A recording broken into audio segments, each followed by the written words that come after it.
Espero de todas formas que disfrutéis de esta charla. Soy Laura Morillo. Ya he contado un poco antes que en mis ratos libres soy organizadora de GDG Madrid. Dentro de GDG Madrid tengo el rol de Women Tech Makers Lead y por eso me meto en Saraos como organizar esto. Además, por ejemplo, esto es una nota de un proyectillo que quisimos sacar el año pasado, después del evento de Women Tech Makers de la edición del año anterior. A las ponentes les regalamos un libro que tenía pequeñas historias de mujeres en ciencia y en tecnología. Y les gustó mucho la idea y decidieron que por qué no montar nuestra propia pequeña versión del libro. Entonces, si lo queréis ver, al final del proyecto lo sacamos un poco adelante y está en versión online. Y podéis acceder en WIT Stories, Women in Tech Short Stories. Y este es una tarjetita que creamos para ello, donde podéis ver un poco historias de cosas que a nosotros pues, nos ha pasado cuando hemos empezado a trabajar en tecnología o porque nos hemos metido y cosas así. Y de forma profesional trabajo en SIGTAG. SIGTAG es uno de los patrocinadores del evento que tenéis fuera. No quiero daros mucho la lata, pero quiero que sepáis un poco qué hacemos para que entendáis un poco todos los cambios que hemos ido haciendo, porque lo que voy a contaros es cómo nosotros nos empezamos enfrentando a un monolito, cómo hemos ido descomponiendo, qué problemas nos hemos ido encontrando por el camino, y qué herramientas hemos utilizado para solucionarlas. En SIGTAG hacemos publicidad online. Hacer publicidad, específicamente, además, embebida en imágenes, hacer publicidad online lo que implica es que nosotros estamos integrados dentro de las páginas de sitios como La Vanguardia, Marca, Sport, etcétera, y cada vez que un usuario les visita a ellos, nos está haciendo llamadas a nosotros también. Por lo tanto, hay algunos factores importantes que teníamos que tener en cuenta. Cuando nació, era una startup, porque trabaja un modelo de negocio bastante diferente a la publicidad normal, que es buscar esos espacios, en este caso dentro de las imágenes, que queremos que no sean intrusivos para el usuario. Intentamos hacer un tipo de publicidad que no moleste al usuario, sino que el usuario le apetezca interactuar con ella, y si el usuario no interactúa con ella, se va. Entonces es un modelo diferente que teníamos que validar si servía o no. Por ello, lo primero que decidimos hacer cuando iniciamos el proyecto fue empezar con lo más fácil que conocíamos y que podíamos hacer. Al ser una startup es necesario siempre primero validar el negocio, validar que realmente la idea vale. ¿De qué me sirve invertir mogollón de tiempo en crear una superinfraestructura súper chula de la muerte que va a escalar, que va a funcionar de muerte, si resulta que al final voy a tener 2 usuarios o que a la semana voy a tener que cerrar porque nadie me compra mi idea? Por eso os aconsejo que siempre que estéis iniciando un proyecto busquéis la tecnología con la que os sintáis más cómodo para poder sacar algo rápido, probarlo y luego poco a poco ya ir trabajando sobre ello para crear algo estable. En nuestro caso teníamos una aplicación monolítica grande donde teníamos todo lo relacionado con todo. La gestión de usuarios, el panel de administración que usaban internamente, toda la parte, por ejemplo, que sirve en nuestras campañas de publicidad, todo eso estaba integrado en una misma pieza. Pieza que además estaba hecha con PHP y Symfony. Pero bueno, ese es un side note. Además, ya empezábamos a utilizar herramientas de microservicio, en este caso Docker y Docker Compose, pero únicamente para desarrollo. En producción no utilizábamos todavía nada de eso. En desarrollo sí que nos era ya útil, porque ahora después veremos un poquito más información sobre cómo funciona Docker y Docker Compose, pero básicamente nos permite englobar una aplicación. Y eso a nivel de desarrollo es útil, porque así no tenemos que andar gestionando e instalar mogollón de cosas en cada uno de los equipos. A nivel de integración continua utilizábamos un servicio llamado CircleCI, que es un servicio en la nube, en cloud. Lo bueno es que no teníamos que hacer mucho y simplemente él se encargaba de ejecutar pues, nuestra batería de test cuando subíamos nuestros cambios de código, aunque no hacíamos despliegue continuo. Sí que se lanzaba automáticamente ese proceso de ejecución, pero nuestros cambios no iban automáticamente a producción, sino que para hacer el despliegue a producción teníamos un proceso un poco automatizado, pero todavía gestionado de forma manual. Teníamos una integración hecha con Slack que es la herramienta que utilizamos de comunicación interna dentro del equipo, una herramienta llamada Hubot, que liberó GitHub hace un tiempo, que te permite crear tus propias integraciones junto con Slack. Y todo ello junto con Capistrano, que era una herramienta que lo que nos iba a permitir precisamente era provisionar y establecer todo lo que necesitábamos como base en las máquinas que íbamos a levantar para tener en producción todo. Nuestra infraestructura pura y dura eran máquinas de VH, máquinas virtuales normales, con Chef para poder definir esa infraestructura base de la máquina, de usuarios que tengo que tener cuando arranque la máquina, qué necesito para mi base de datos, si necesito crear configuraciones específicas para lo que esté levantando. Para poder automatizar todo eso era para lo que utilizábamos Chef. ¿Qué pasa? Que teníamos una necesidad de escalar. Porque, como hemos comentado, nosotros tenemos tráfico en base al tráfico que tienen los sitios en los que estamos. Si resulta que es el día de la lotería de Navidad y todo el mundo está esperando a que salga el gordo, está todo el mundo venga a recargar, picar, recargar. Y eso son un mogollón de peticiones que se nos hacen a nosotros también. Pero luego, a lo mejor, a las 4 de la mañana, aquí en España no hay nadie navegando por las webs. Entonces, el flujo de tráfico es muy pequeño. Por eso siempre hemos tenido una necesidad de hacer que fuera muy elástico el tráfico que éramos capaces de soportar y el número de peticiones que somos capaces de atender. Para eso teníamos montado nosotros nuestra propia solución, porque no había nada que nos lo diera en ese momento. Entonces, teníamos creado como un mini servidor de escalabilidad que lo que hacía es que iba recurrentemente preguntándole a las máquinas, oye, ¿cómo estás tú de carga? ¿Cómo estás tú de carga? ¿Cómo estás tú de carga? E iba recogiendo esa información y cuando veía que la carga de las máquinas iba subiendo mucho, decidía automáticamente que tenía que levantar una nueva máquina virtual de VH usando un API que ellos ofrecen, levantarla, provisionarla en ese momento usando Chef, como hemos visto, y levantar una nueva instancia de la aplicación. Sin embargo, aunque este proceso funcionaba, era un poco lento.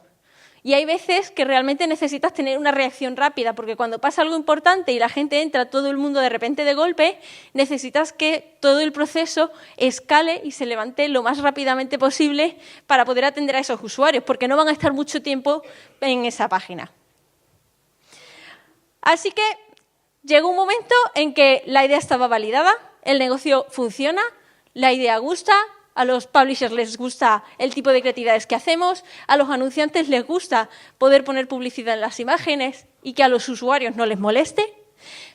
Y decidimos que llegaba esa hora de dar el paso a, vale, ahora necesitamos algo realmente estable con lo que poder crecer a medida que crece la empresa.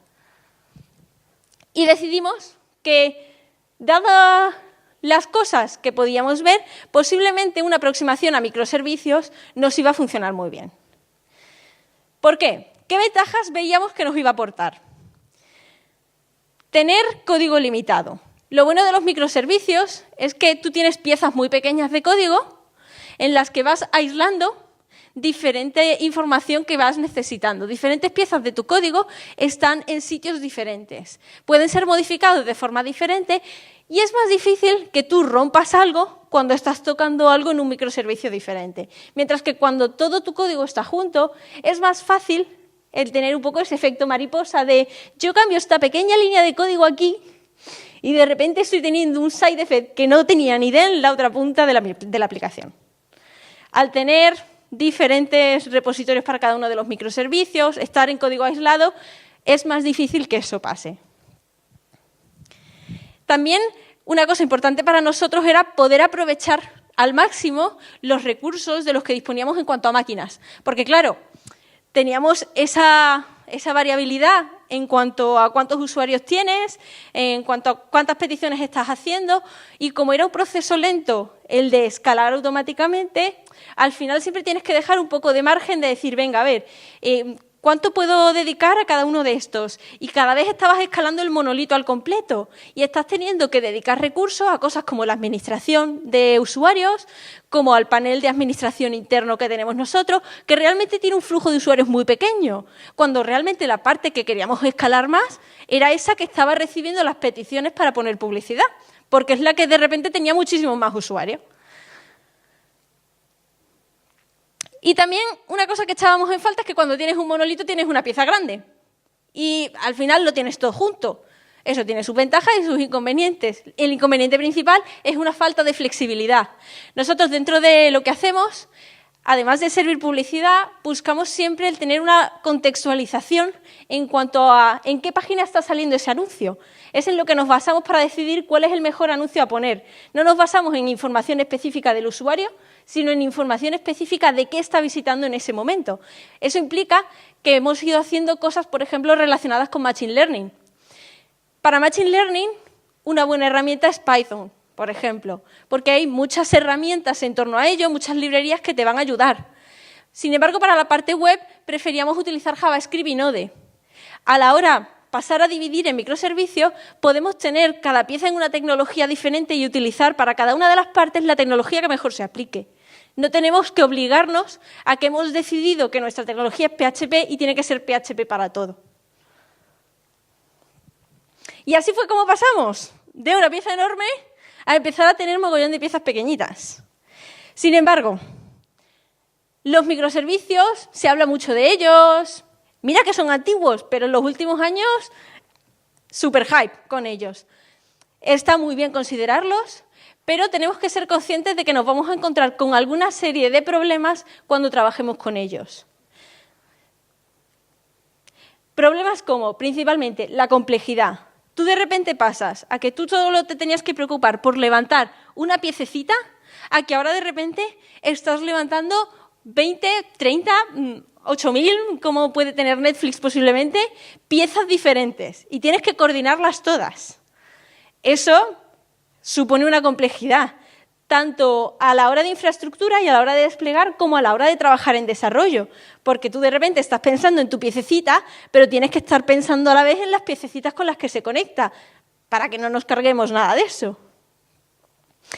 Y tenemos que pensar muy bien cómo dividimos, porque claro, cuando tú tenías todo junto no hay problema, pero en el momento en que tienes que empezar a pensar en microservicios, tienes que empezar a pensar y a plantearte muy bien en base a qué haces que esta pieza pertenece a este microservicio o pertenece a este otro, porque te vas a encontrar que tienen cosas comunes, que utilizan servicios comunes y entonces ya entra el dilema de ¿duplico código?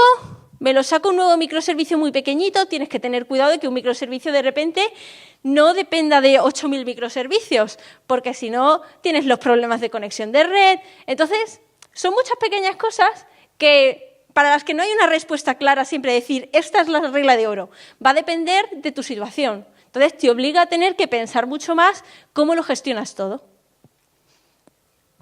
Y la comunicación entre ellos, y cómo descubre uno dónde está el otro servicio. Si resulta que yo tengo levantadas 20 instancias de mi servicio A y 5 de mi servicio B, ¿cómo se comunican entre ellas? ¿Cómo sabe el servicio A dónde tiene que buscar al servicio B? ¿Cómo sabe cuántas instancias tiene levantadas? Esas cosas son muchas pequeñas piececitas que tienes que ir enganchando, igual que los microservicios. Y me gustaría hablaros un poco de las herramientas que hemos ido utilizando para solucionar esos problemas y cómo creemos que nos han ido ayudando a nosotros a la hora de hacer esta migración. En producción, las herramientas que hemos decidido utilizar son Docker, Kubernetes y en nuestro caso usamos Google Container Engine y Google Compute Engine, ambos. Además, utilizamos para otra parte de nuestros microservicios Spark y Dataproc. En el caso de Dataproc, lo que es básicamente es un clúster de Spark gestionado por Google directamente. Somos un equipo pequeño, a día de hoy somos 10 personas. Por cierto, estamos contratando si a alguien le interesa. Pero somos un equipo pequeño, entonces no podemos todavía permitirnos tener mucha gente de sistemas. Básicamente, como es una startup, los que estamos principalmente en la parte de backend nos encargamos también de la parte de infraestructura. Entonces, esas cosas que puedas delegarlas a que alguien en la nube te las haga, es muy cómodo y a nosotros nos ayuda mucho. Para la parte de Kubernetes, el que usamos precisamente es Google Kubernetes Engine, perdón, que antes se llamaba Google Container Engine, pero lo han renombrado hace tiempo. que lo que te da es un clúster de Kubernetes en la nube, para que tú no te tengas que preocupar de gestionar el clúster en sí mismo, sino que te puedas preocupar simplemente de qué metes en ese clúster y de que tu aplicación funcione en ese clúster. Y para comunicación entre microservicios, otra herramienta que hemos utilizado es esa que veis al final, que es Kafka. Básicamente es una cola de comunicación que nos va a servir, en algunos casos, a hacer una comunicación más asíncrona entre diferentes servicios. ¿Cuántos conocéis Docker? Vale, hay bastantes que no. Entonces, por eso tenía preparada esta parte. Lo que quiero simplemente es daros un overview para que sepáis esa herramienta Docker, que es al final un poco la pieza principal en la que nos estamos basando a la hora de gestionar en microservicios, cómo funciona y lo que hace. Nosotros partimos de que tenemos nuestra aplicación, en este caso, por ejemplo, Node.js, y básicamente lo que hacemos con Docker es que creamos un contenedor en torno a ella que la va a contener, valga la redundancia, de manera que nuestra aplicación va a estar ahí dentro y nosotros vamos a ser capaces de llevarnos ese contenedor tal cual lo tenemos a una máquina o a otra. Y no nos tenemos que preocupar de establecer ninguna dependencia o ninguna infraestructura más allá de la instalación de Docker. Y nuestra aplicación tendrá todas sus dependencias y todo lo que necesite dentro de ese pequeño contenedor que le hemos creado. Yo vengo de la parte de desarrollo, principalmente, yo no soy de sistemas, y por eso me gusta establecer un símil siempre con cosas que conozco. En el caso de Docker, tenemos dos términos importantes que tenemos que conocer: imagen y contenedor. Cuando hablamos de imagen, estamos hablando de algo así como de lo que hablamos cuando hablamos de clases a nivel de desarrollo. Es la definición de qué va a contener, pero no es todavía algo en sí mismo. Ahora veremos cómo se define una imagen a la que yo le digo, tienes que contener esto, tienes que instalarte esto otro y tienes que bajarte esto de internet, pero todavía no lo ha hecho. El contenedor será como la instancia de nuestra clase. A partir de una imagen le diremos, créate en instancias. Y será pues igual que cuando nosotros creamos la instancia A de la clase, la instancia B de la clase. Lo primero de lo que partimos en Docker es de un fichero Dockerfile. El fichero Dockerfile es como la receta en la que nosotros le decimos los pasos que tiene que seguir para dejar nuestro contenedor con todo preparado cuando lo arranquemos. No nos vamos a meter mucho en la sintaxis, simplemente quiero que os fijéis un poco. Es muy sencillo. Nosotros generamos un fichero de texto llamado Dockerfile y eso ya lo podemos usar con la herramienta Docker para que nos genere nuestro propio contenedor. En este caso, por ejemplo, siempre nos basamos en una imagen base anterior. Hay muchas imágenes base, es lo bueno. Nosotros podemos usar directamente una imagen de Mongo, por ejemplo, para nuestra base de datos. Y no tenemos que hacer nada, simplemente decirle, oye, usa la imagen Mongo, porque ya se han encargado de hacerla pública y de liberarla para que cualquiera pueda usarla. Lo mismo, pues, imágenes bases de Node, de Ruby, imágenes base de Kafka, de mogollón de herramientas, para que solo tengamos que configurar las cosas que nosotros necesitamos específicamente para nuestra aplicación. Le decimos que vamos a usar un usuario Node, que ponga un directorio de trabajo, que ejecute una serie de comandos para instalar las dependencias que tiene mi proyecto, que añada nuestro código fuente, que exponga el puerto 3000 y que cada vez que yo levante una instancia de este contenedor, de esta imagen, cada vez que yo levante uno de los contenedores específicos de me ejecute este comando. Entonces, él ya automáticamente, cuando yo lo arranque, estará ejecutando eso. Al igual que nosotros subimos nuestro código a un repositorio de código, tipo GitHub, Bitbucket, etc., nosotros vamos a subir también nuestras imágenes de Docker a un repositorio de imágenes. De esa forma, estarán disponibles luego para que podamos utilizarla en diferentes entornos, simplemente referenciando dónde está almacenada esa imagen. Pero claro, aquí Docker lo que nos ayuda es a tener nuestra propia aplicación. Sin embargo, hemos dicho que vamos a querer nosotros tener varias instancias de la misma aplicación, que vamos a tener diferentes microservicios, que van a tener que interactuar entre ellos. Entonces, Docker nos da esta parte y es para lo que es muy bueno, pero para lo demás, no. Para lo demás, lo que utilizamos es Kubernetes. Hay otras herramientas, Kubernetes no es la única, ¿eh? Kubernetes es una herramienta de software libre que creó Google hace unos años y decidió liberarla a la comunidad. Por lo tanto, es 100% open source, pero lo bueno es que está creada con un poco todo el conocimiento y la tecnología interna de Google. Además, es una herramienta que a día de hoy tiene muchísimo soporte y muchísimo apoyo por la parte de la comunidad. Es muy activa, entonces van sacando versiones nuevas con cierta frecuencia y podemos utilizar un clúster de Kubernetes que tengamos alojado, por ejemplo, como tenemos nosotros con Google Kubernetes Engine, que te lo provea algún tercero, o tú puedes coger y puedes instalarte Kubernetes donde quieras. Puedes instalártelo en unas máquinas virtuales que tú tengas, o puedes instalártelo hasta en una Raspberry Pi si quieres.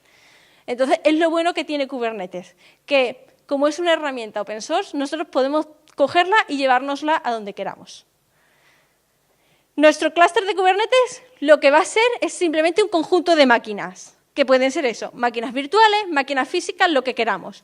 Y van a estar entre ellas coordinadas y conectadas. Para empezar a meter cosas en nuestro clúster, tenemos que empezar a utilizar herramientas de Kubernetes. Una de las herramientas que utilizamos se llaman los deployments. Es una de las herramientas más prácticas y muy fáciles de utilizar. Cuando trabajamos con Kubernetes, lo que solemos hacer es utilizar un fichero YAML de configuración, que simplemente utilizaremos una herramienta de comandos que nos provee, que es kubectl.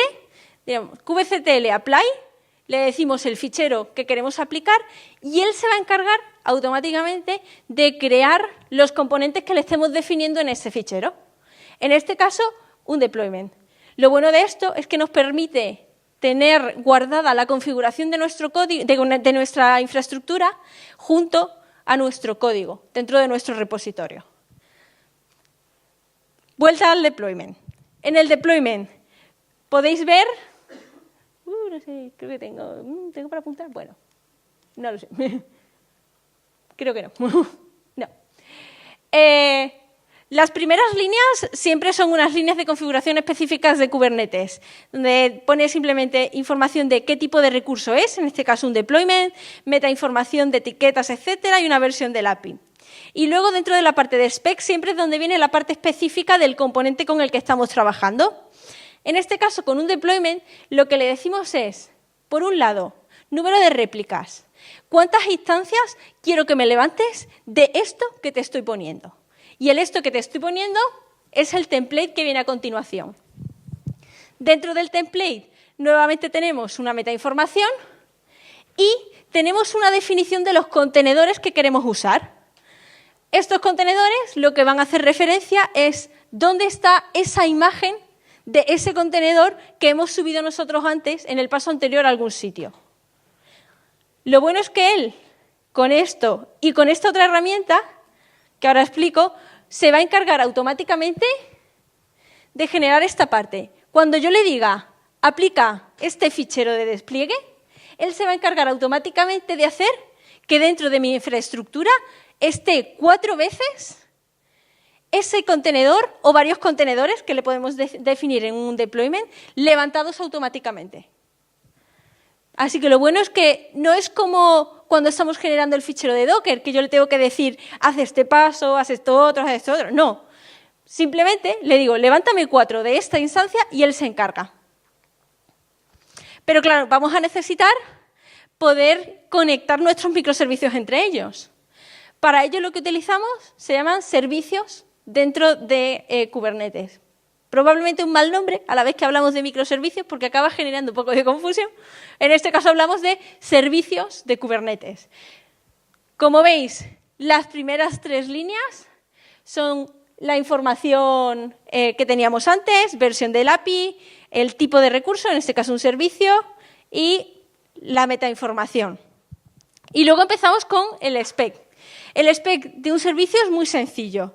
Lo único que tenemos que decirle es en qué puerto escuchas, a qué puerto atacas y que tengo que seleccionar.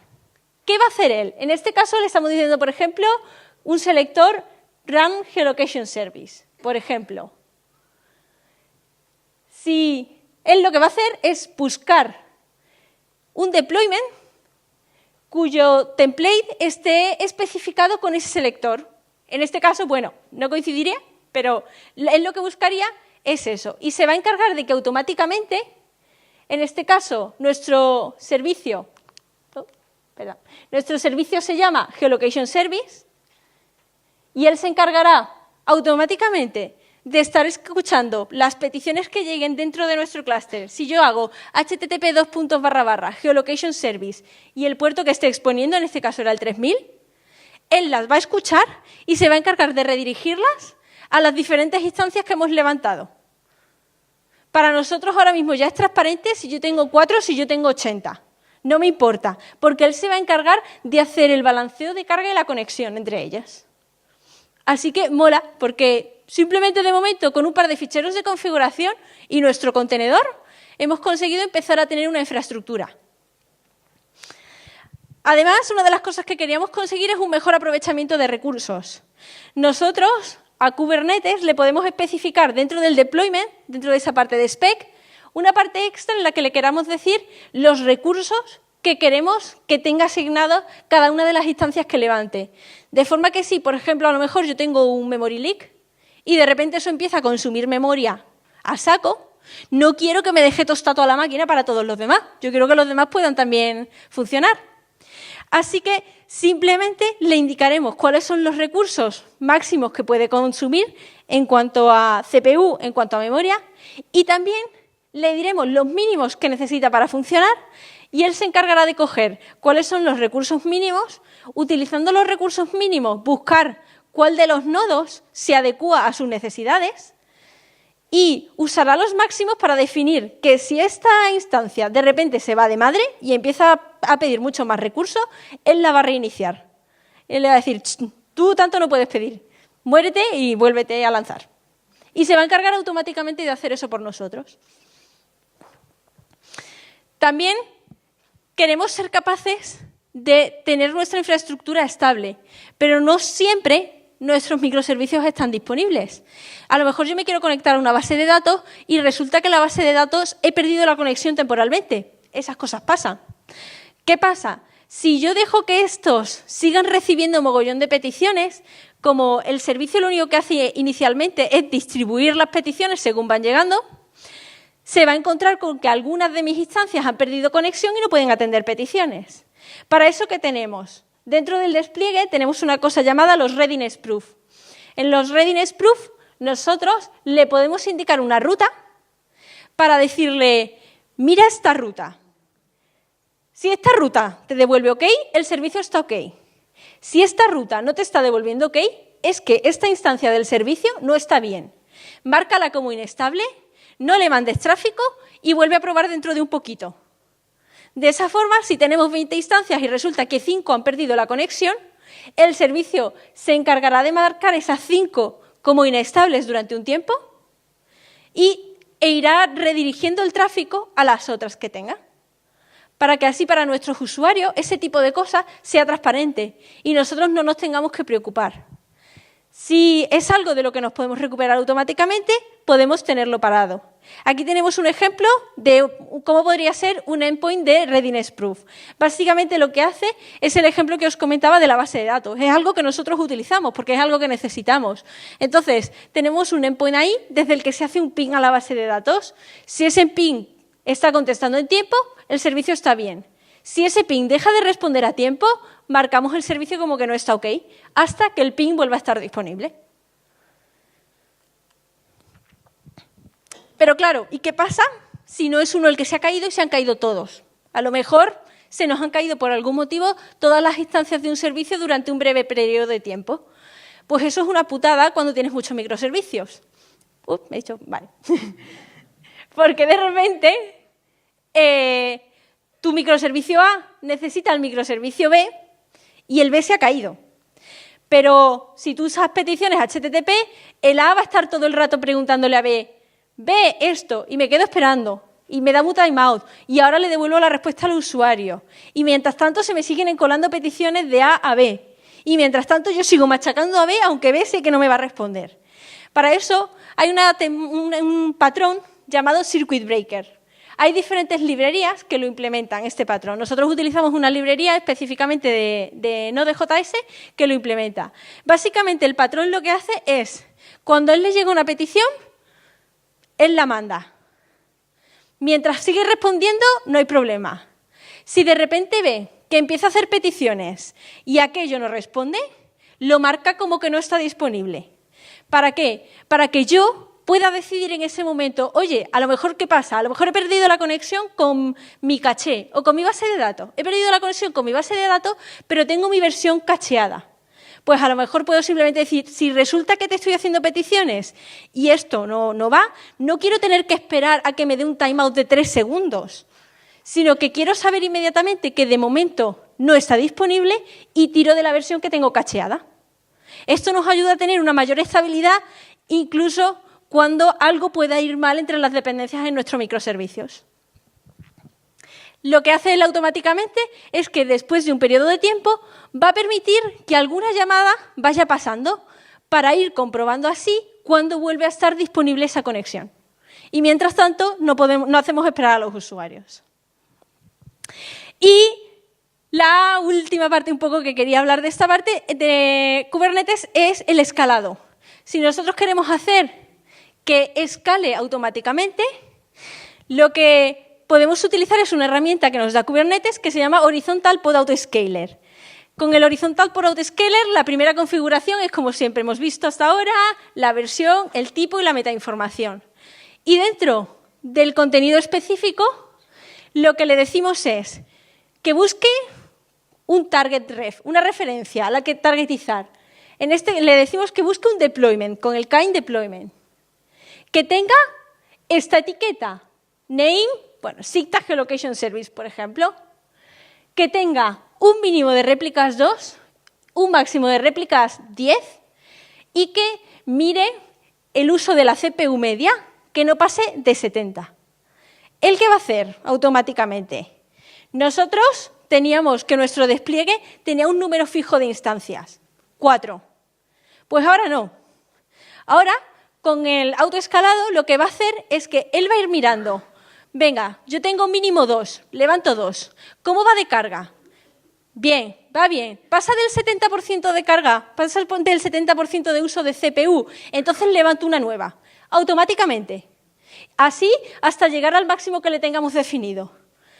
Para nosotros nos acaba de solucionar toda esa parte que nosotros teníamos que montar con una API a VH para levantar una máquina. Y además es mucho más rápido, porque si tenemos espacio dentro de nuestros nodos, podrá levantar automáticamente y no tenemos que esperar a una inicialización y a un seteo de una máquina. Así que se acaba de convertir también para nosotros de forma transparente, esos picos de carga nos lo acaba de solucionar. De esta forma solucionamos un poco la parte de producción. En cuanto a desarrollo, simplemente contaros un poco que utilizamos las mismas herramientas de Docker y Docker Compose y que lo que hacemos es basarnos pues en lugar de Kubernetes en Docker Compose, porque para desarrollo Docker Compose es mejor que Kubernetes. Kubernetes no nos da todo lo que necesitamos para trabajar en desarrollo. Utilizamos un fichero Docker Compose global donde ponemos todos los microservicios que tenemos definidos. Dentro de esos microservicios, cada microservicio va a tener su propio Docker Compose. Y el fichero Docker Compose lo que va a tener es simplemente la definición de qué imagen tiene que buscar, qué Docker Compose tiene que buscar para cada uno de los servicios, información de qué puertos expone, qué comandos vamos a utilizar y las dependencias entre los microservicios. Este depends on lo que va a conseguir es que cuando yo arranque en local mi microservicio 1 y mi microservicio 2 utilizando el Docker Compose, desde el servicio 2 yo puedo seguir llamando, igual que en producción, a http://service1:2.3000 y el service 1 va a estar ahí escuchando. Y de forma individual, lo que queremos conseguir es poder trabajar con un microservicio sin tenerlos todos levantados. Así que utilizamos un nuevo Docker Compose que lo que va a tener es la definición de nuestro fichero y como segunda imagen, como servicio dependiente, lo que generamos es un objeto fake que nos responde a las peticiones utilizando la misma interfaz, pero que realmente es un objeto de mentira. ¿Qué conseguimos? Que nosotros podemos ejecutar ya de forma automática, por ejemplo, nuestros test de integración simplemente levantando un único microservicio. Y a lo que estaremos atacando será al servicio 1 fakeado, al de mentira. Pero la interfaz de comunicación sigue siendo exactamente la misma. Y de esta forma podemos trabajar en desarrollo de una forma muy parecida a producción. Así que bueno, como ya me he quedado sin tiempo, no sé si hay alguna duda, si hay algo que queréis preguntar. ¿Puedes, Nerea? Por allí. ¿Dónde? Ah. Si queréis profundizar sobre cualquier cosa, yo voy a estar por aquí durante todo el evento. Puede que me veáis correr mucho de un sitio para otro, pero en algún momento podéis intentar pillarme. Si no, en cualquier caso, tenéis por ahí mi Twitter, mi correo electrónico y entonces también más adelante, otro día del evento, puedo contestar sin problema. Además, bueno, la gente de SIGTAG también, si os interesa la parte de ofertas de trabajo que tenemos, está ahí fuera y podéis preguntarles a ellos. Y también tenemos gente técnica que puede hablar de la infraestructura. Hola. Yo quería preguntarte cómo gestionasteis la transición, porque sí, ya has probado que el producto funcione, ya tienes clientes a los que tienes que darle servicio y siendo una startup probablemente no puedas poner otro equipo en paralelo a empezar ese desarrollo de ese microservicio. No, efectivamente no. Nosotros el equipo que éramos y tuvimos que reducir la velocidad de desarrollo de nuevas cosas para poder tener tiempo de ir haciendo esta migración. Lo bueno es que si buscas bien por dónde dividir, puedes irte planteando el ir pasando cosas poco a poco y dividirlas poco a poco, que sería la idea, poder empezar a mandar tráfico a tu nueva parte de microservicios, incluso aunque otra parte continúe estando en el monolito. Entonces, un poco intentar hacer una migración gradual, porque claro, no siempre puedes decir bloqueo todo y hasta aquí. Entonces, fue un poco lo que nosotros intentamos, ir rehaciendo pequeñas partes poco a poco y llevarnos a parte hasta que ya un día dijimos switch completo. Ya está todo y todo para allá. ¿Había otra preguntilla, creo? ¿Por algún lado? ¿No? Bueno, pues muchísimas gracias a todos.